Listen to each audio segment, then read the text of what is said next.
কর্তাগিন্নির একসাথে ছুটি মানে দুজন মিলে বেরিয়ে পড়লাম ফুল ফ্যামিলি নিয়ে একটা ছোট্ট ট্রিপ করতে।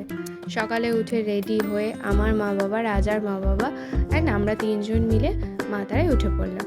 উঠে পড়ে আমাদের ডেস্টিনেশন হলো শান্তিনিকেতন। ট্রেনে উঠে গল্প গুজব, নিজেদের সাথে সময় কাটানো, ফটো তোলা, ফটো সেশন, ওকে জ্বালাতন করা, এরকম করতে করতে আমরা পৌঁছে গেলাম শান্তিনিকেতন স্টেশন। শান্তিনিকেতন থেকে নেমেই আমরা প্রথম গেলাম গীতাঞ্জলি রেল মিউজিয়াম দেখতে। পুরো মিউজিয়ামটা ঘুরলাম সুন্দর করে, একদম রবীন্দ্রনাথের প্রথম থেকে শেষ জীবন পুরো দেখে ওখান থেকে বেরিয়ে টোটোয় করে আমরা গেলাম আমাদের হোমস্টে। আমাদের হোমস্টের নাম উদিতা ইকো রিসর্ট হোমস্টে। আমাদের রুমগুলো কিছুটা এরকম ছিল। আমাদের রুমের আবার আলাদা আলাদা নাম ছিল প্রত্যেকটা রুমে, আর প্রত্যেকটা রুমে একটা করে সুন্দর ফুল ছিল, গন্ধরাজ। আমি সেটাই মাথায় লাগিয়ে একটু ফটোশ্যুট করে নিলাম। নিয়ে মায়েদের ব্যালকনি জানলার ধারটা আমার সব থেকে পছন্দের এবং শান্তির ছিল। ওখানেই প্রচুর ফটো তুলে আমরা ওখানেই লাঞ্চ করলাম। একটা ঘরোয়া লাঞ্চের ব্যবস্থা রেখেছিল ওখান থেকে। তারপরে আমরা রেডি হয়ে বেরিয়ে পড়লাম আমাদের ফার্স্ট ডেস্টিনেশন ঘুরতে, সোনাঝুরির হাটে ওদের ধামসার তালে নাচ করলাম, প্রচুর কেনাকাটা করলাম ওখানে। আমার মামা খুব এনজয় করছিল এই নাচটা। তারপরে শপিং করলাম কিছু শপিং করে আমরা ওখান থেকেই একটা টোটো বুক করলাম পরের ডেস্টিনেশনে যাওয়ার জন্য। আমাদের পরের ডেস্টিনেশন ছিল কঙ্কালীতলা। এবং কঙ্কালীতলা যাওয়ার আগে অবশ্যই এই সাইডে খোপাই নদী এখন শুকিয়ে গেছে, সাইডে এরকম একটা প্লেস ছিল যেখানে আমরা প্রচুর ছবি তুলেছি। এই যে আমি রিলসও বানাচ্ছিলাম, ওই জায়গাটা ঘুরছিলাম, যেটা খুব ভালো লাগছিলো, ওই জন্যই আমরা একটু সময় কাটাচ্ছিলাম।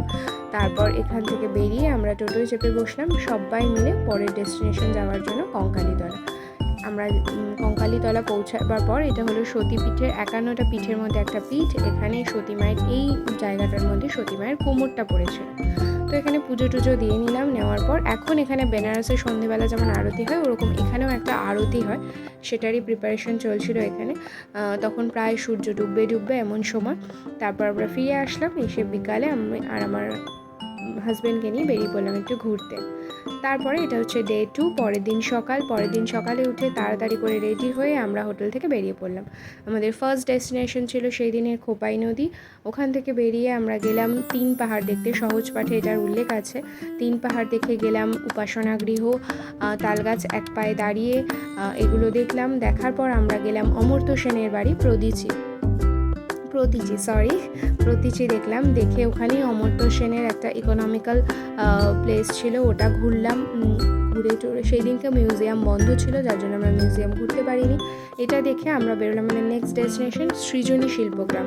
এখানে প্রত্যেকটা জায়গার ছোট ছোট করে নিদর্শন দেওয়া আছে, ওখানকার কি ড্রেস আপ, ওখানকার কি কালচার, এইসব নিয়ে। ওই জায়গাটা ভীষণ সুন্দর। এগুলো করে আমরা ওখান থেকে বেরোলাম। বেরিয়ে আমরা লাঞ্চের জন্য বেরোলাম। আমরা সেদিনকে বনবিথিতে লাঞ্চ করেছিলাম, একদম বাঙালিয়ানায় মোড়া, একদম কাঁসার থালা গ্লাসে ওখানে বসে লাঞ্চ করলাম। লাঞ্চ করে বেরিয়ে আমরা গেলাম, ওখানেই পাশে এরকম একটা প্লেস ছিল যেখানে আমি ফটো তুললাম। তারপর গেলাম সুরেলা রাজবাড়ি ঘুরে ওখান থেকে একদম সোজা স্টেশন, ট্রেনে চাপলাম। এগুলো আমাদের শপিং টাইম।